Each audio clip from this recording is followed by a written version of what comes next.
El Congreso de Chile aprobó que los chilenos puedan retirar el 10% de sus fondos de pensiones para afrontar la pandemia. Y por algunas reacciones más parece que la posible nueva ley hubiera autorizado a los 4 jinetes del apocalipsis a entrar cabalgando en Santiago. Como gobierno hemos dicho una y otra vez que esta nos parece una mala idea.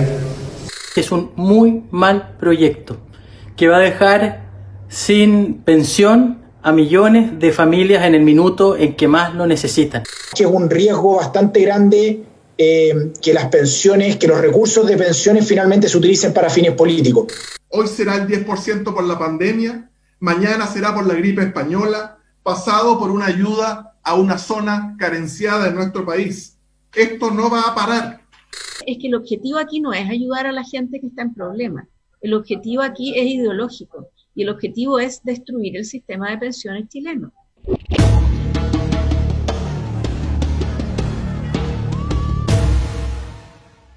Desde 1981, las pensiones del 98% de los chilenos dependen de los aportes de un modelo de capitalización individual basado en el ahorro que realiza cada persona durante su vida laboral. Quienes más logran ahorrar obtendrán jubilaciones más altas y viceversa. El monto que destinan a su jubilación queda en manos de las empresas privadas con fines de lucro que las administran, las famosas administradoras de fondos de pensiones, AFP. Y la polémica principal recae en lo que, en este caso, las AFP entienden por el término administrar. Cada trabajador chileno debe aportar el 10% de su salario a la AFP que contrate y está obligado a contratar alguna mientras tenga empleo. Además, paga una comisión fija por el servicio que ronda los $6,5 mensuales. Las AFP invierten el dinero ingresado por los chilenos en diferentes instrumentos y negocios y a cambio prometen una alta rentabilidad que garantizará una pensión suficiente a sus clientes. Y no es que partan de un capital modesto con el que operar en los mercados. Actualmente acumulan 201.000 millones de dólares, equivalente a alrededor del 70% del PIB chileno. Sin embargo, la rentabilidad prometida ha venido menguando en promedio anual desde que se implementó el sistema y la realidad es que hoy la pensión promedio apenas supera el 66% del salario mínimo. La mitad del total de las pensiones otorgadas a los chilenos por las AFP no llegan al 50% del salario mínimo. Pero si el modelo de pensiones chileno no beneficia a la mayoría de pensionados, aun contando en sus manos con un monto equivalente al 70% del PIB nacional chileno, ¿a quién beneficia entonces para tener tantos partidarios en partidos políticos y grupos mediáticos? Varias instituciones financieras, la mayoría de ellas bancos, reciben casi 45.000 millones de dólares en inversión de las AFP, correspondientes al 21,1% del total de los fondos de pensiones que reciben de los aportantes. Otros 50.000 millones de dólares en inversiones van a 16 grandes grupos económicos de capitales nacionales que operan en Chile. Las AFP además destinan el 45% de sus fondos a inversiones en el extranjero. Según un estudio de 2019, los ingresos de las AFP triplican el monto que pagan en forma de pensiones.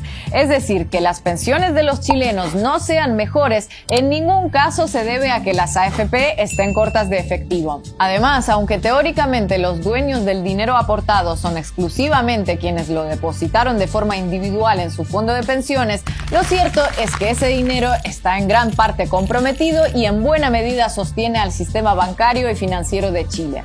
El propio Estado chileno es consciente de lo ineficaz del sistema para garantizar pensiones dignas a los chilenos, pero de momento solo ha puesto parches al modelo de las AFP, como en 2008 cuando introdujo un consejo técnico que velara porque las inversiones no sean demasiado riesgosas, o creó un pilar solidario para atender a quienes no pudieron aportar o quienes solo pudieron aportar poco. Pero ese extra no sale de las AFP, sino del mismo Estado. Pero el elemento fundamental en el debate sobre si el sistema AFP es bueno o malo, es justo o injusto, es sostenible o no, está en el 2% de los chilenos que no lo usan. Las Fuerzas Armadas y de Seguridad chilenas se negaron a adoptarlo cuando se hizo obligatorio y prefirieron uno de beneficio definido que les garantiza una pensión fija. Así, mientras en plena dictadura de Pinochet a los chilenos se les impuso un sistema privado de pensiones porque se supone que era lo mejor según los economistas cuya doctrina los militares se encargaban de hacer cumplir, los propios militares prefirieron un sistema de seguridad social como el de toda la vida, fondo común en lugar de individual y administrado por el Estado en lugar de por empresas privadas. El mismo modelo que de hecho venía usándose para toda la población chilena por décadas. Y la verdad es difícil culpar a los militares por esa elección.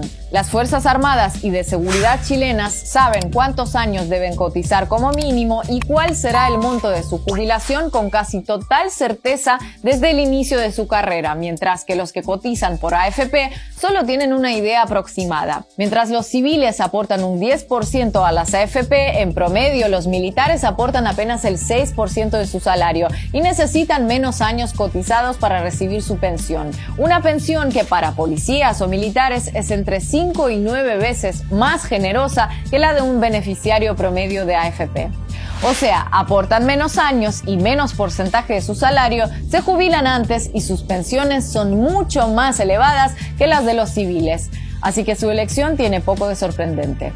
Y si ni siquiera el estamento que lo impuso en dictadura confiaba en el modelo de las AFP y prefirió un sistema de pensiones de seguridad social, la pregunta no es si ahora militares y policías estarían dispuestos a adoptar el de la aplastante mayoría de chilenos. La pregunta es por qué casi 40 años después la aplastante mayoría de chilenos siguen sin poder elegir cuál prefieren.